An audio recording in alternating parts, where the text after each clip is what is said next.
Hello, I'm Ritesh and you're watching Dials in Destiny. Every brand has that one watch that really sets the tone for who they are. And for Delhi Watch Company, that watch was the Havelock. Now, with the 2.0, they haven't reinvented it, they refined it. In this review, after a month with the Havelock 2.0, I'll break down what's changed, what's improved, and whether it's worth your time. I know this watch gets its share of criticism online, but I'll also share why my experience and that of people I know who wear it daily tells a different story. At 38mm in diameter and 13mm thick, the Havelock 2.0 hits a sweet spot on my wrist. One of the big changes this time is the fully brushed case. The first Havelock had polished sides that picked up fingerprints easily. This new finishing solves that.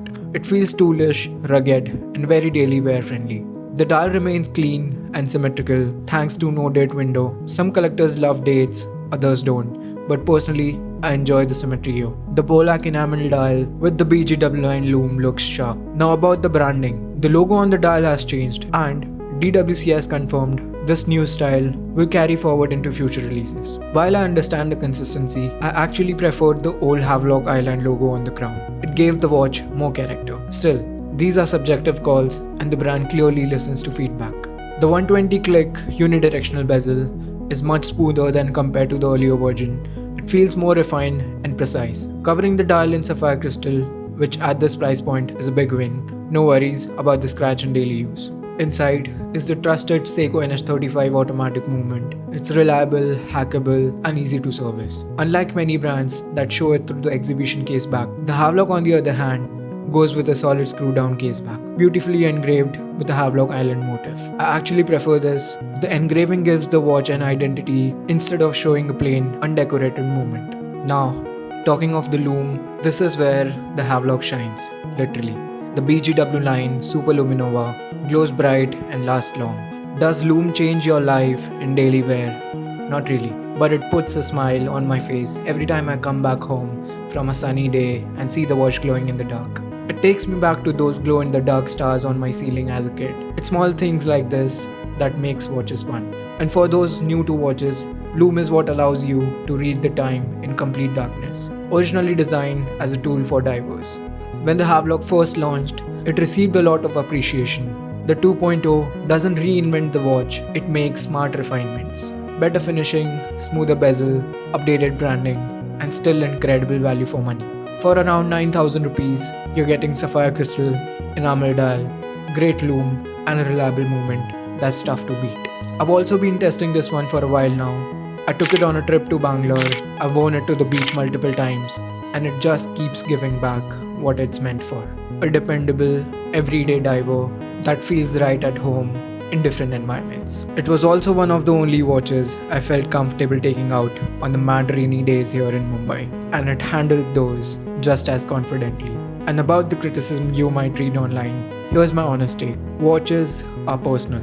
Sometimes opinions online don't match real world experiences.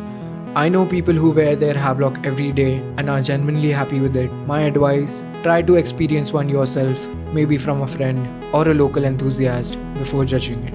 Now, let's quickly compare it to my Invicta Pro Diver, which I've owned for about 2 years now. Both share the same Seiko NH35 automatic movement. The Invicta gives you an open case back with a yellow rotor, which is fun for beginners, but it also has mineral crystal, not sapphire. The bezel action on Invicta is frankly one of the worst I've used, stiff and tough to rotate. The case is a mix of brushed and polished surfaces, but I dislike the large Invicta logo engraved on the side. It's distracting when your wrist is down. Design-wise, it's a straight Submariner homage, no originality there. That said, I paid around 6,000 rupees for mine when I first got into automatics, and it did its job. It gave me my first taste of mechanical watch ownership, but today, if I had to pick between the two, the Havelock 2.0 easily wins for originality, finishing, and value. I'm not saying the Invicta is a bad watch, it's solid for what it offers, but the value for money ratio is clearly higher with the Havelock. Plus, with the Havelock, you get a year of warranty as well.